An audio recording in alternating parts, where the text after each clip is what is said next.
Salam sehat. Bagaimana kabar kalian semua? Ibu harap kalian semua dalam keadaan baik ya. Hari ini kita akan belajar tentang sistem pernafasan dalam tubuh kita. Baiklah, di sini Ibu sudah membuat peraga tentang alat-alat pernafasan dalam sistem pernafasan manusia. Dimulai dari nomor 1 itu adalah paru-paru secara keseluruhan. Kemudian nomor 2 ada hidung. Nomor 3 ada faring. Nomor 4 ada laring. Kemudian pada batang yang ini berlanjut, ini adalah trakea, berlanjut menuju bronkus, yaitu nomor 5.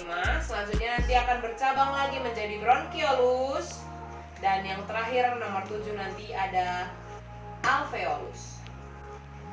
Kita akan mulai membahas satu persatu dari hidung. Kita bahas dari pengertiannya dulu ya. Sistem pernafasan adalah kesatuan organ-organ pernafasan yang menghubungkan udara di luar menuju ke paru-paru atau udara di dalam paru-paru menuju ke luar. Apa saja sih alat-alat atau organ-organ pernafasan penyusun sistem pernafasan? Kita akan membahas satu demi satu organ penyusun dalam sistem pernafasan.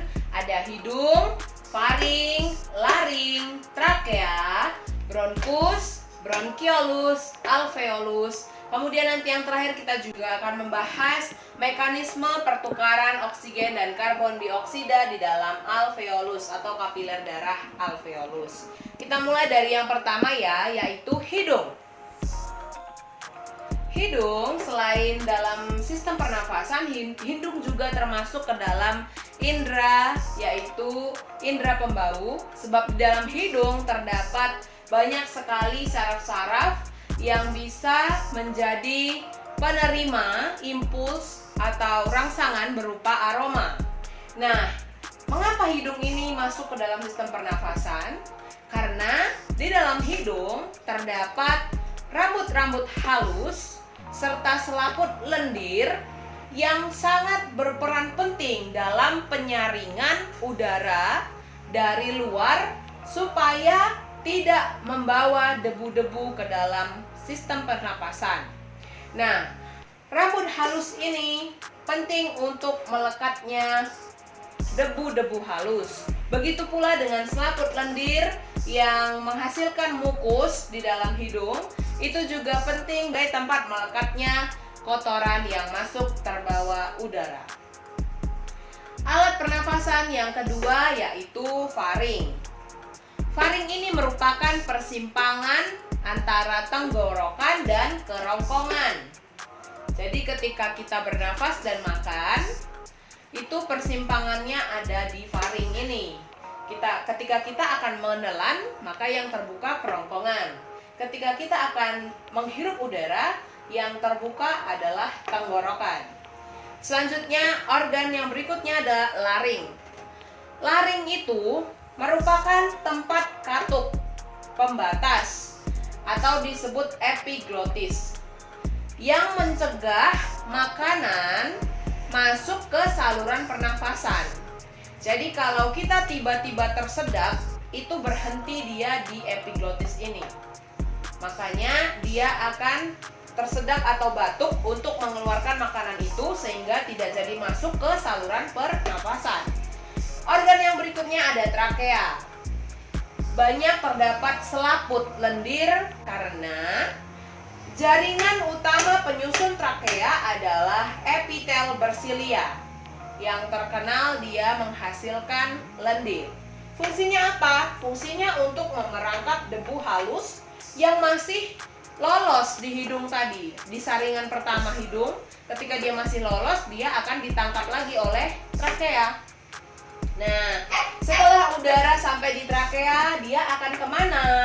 Dia akan menuju ke bronkus. Bronkus merupakan cabang dari batang tenggorokan. Bronkus ini ada sepasang.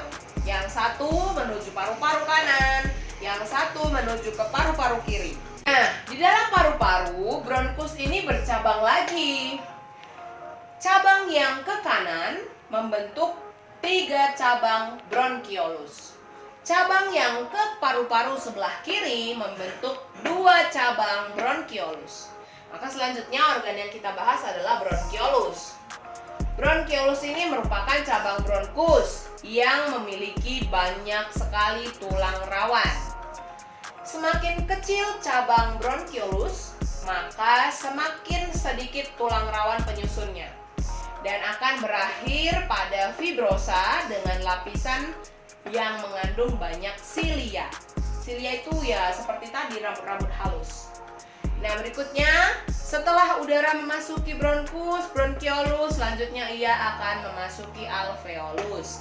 Alveolus ini merupakan saluran akhir dari sistem pernafasan.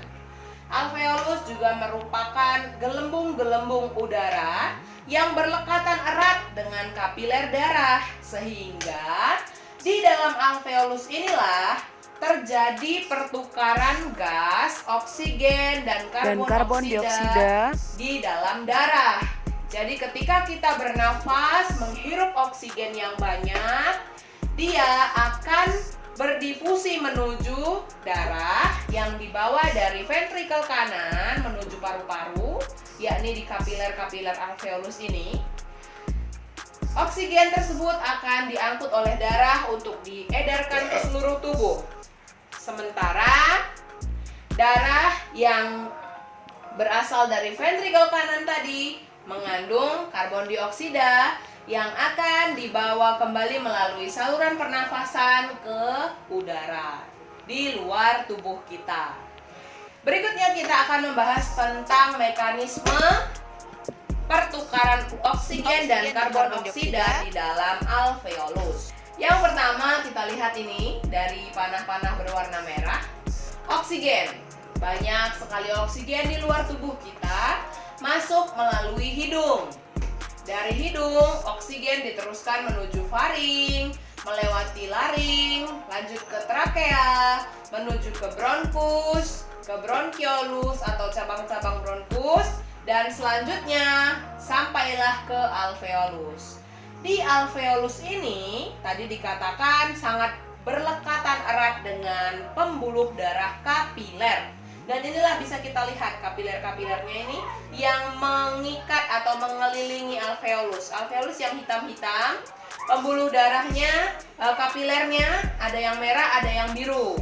Kapiler merah yang mengandung oksigen, sementara kapiler biru yang mengandung karbon dioksida. Nah, di dalam sini oksigen yang ada di dalam alveolus tadi akan berdifusi menuju kapiler darah. Kapiler darah yang mengandung karbon dioksida ini akan menerima oksigen dan berubah menjadi warna merah. Selanjutnya dikembalikan ke ventrikel kiri dan diedarkan ke seluruh tubuh. Sementara kapiler yang berwarna biru di sini karena dia mengandung karbon dioksida, dia juga akan berdifusi menuju ke alveolus dan dikembalikan melalui saluran yang sama. Dari alveolus berangkat menuju bronkiolus, kemudian menuju bronkus, trakea, laring, faring, dan dari hidung keluarlah si karbon dioksida tadi. Jadi begitulah mekanisme pertukaran oksigen dan karbon dioksida yang terjadi di dalam alveolus. Kita baru saja selesai membahas tentang materi sistem pernafasan, bagian-bagiannya, serta mekanisme kerjanya. Ibu harap materi ini bisa kalian ingat supaya nanti kita bisa bermain game bersama. Selalu jaga kesehatan ya. Sekian pembelajaran dari Ibu. Terima kasih. Salam sehat.